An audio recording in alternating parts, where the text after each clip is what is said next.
everyone, good morning. It's Goldie here in Macau. This video is brought to you by Adidas.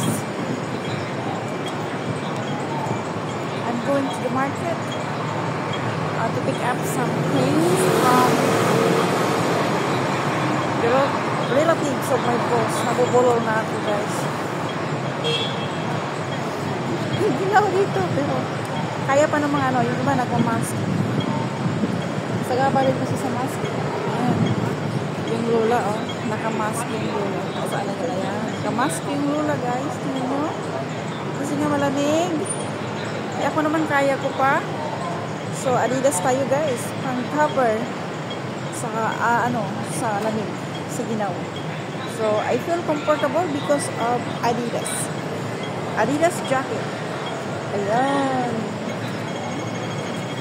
So, naka tayo. Naka-gray na. So, let's go. Punta akong market, guys. Dahil hindi ako masyadong makaintindi ng Chinese, basic lang yung naintindihan ko. Nagpatulong ako sa pag-translate doon sa amo ko, yung una kong amo, na to call her auntie. Tapos yun, sinabi niya na punta akong market, pick up ko yung beef na pinabili ng amo ko, and then don't put it in the freezer.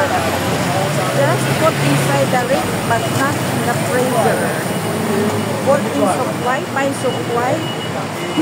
Alam mo yung supply, hindi yung supply, supply. Supply is freeze, a refrigerator. Basic lang ang alam ko, guys. Pag sentence na, I cannot understand. Okay? Ang hirap din intindihin ng mga salita nila kasi like English, mini concept. Ang Bisaya din, maraming concept, may malalim, something like that. But if you are smart, if you are clever, you understand. Okay? Body sign, something like that. Yung pinag-aralan na sinasabi na mababa lang yung pinag-aralan. Pinag-aralan is not a problem. Always remember that. Yung pinag-aralan ay hindi yan problema. The problem is you are not smart and you are not brave. To be honest, I am not brave. Nagka-brave lang ako dahil sa mga pinagdaanan kong hirap sa buhay. Okay? That is why I can see that education is not the way. It's not blocking your way if you want to reach your goal comes through. Okay?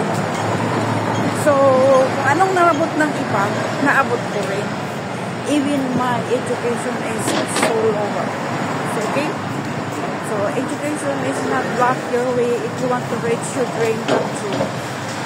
That's all. Have a nice day and God bless. Bye-bye. I'm going to reach now the market. Ayan, hindi po yan supermarket. Hindi yan red market. Hindi yan supermarket. Ayun, doon ako nagagaling sa unahan. At malapit ko na rin ma-reach itong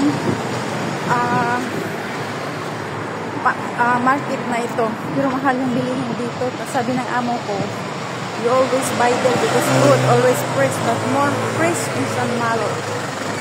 So, okay?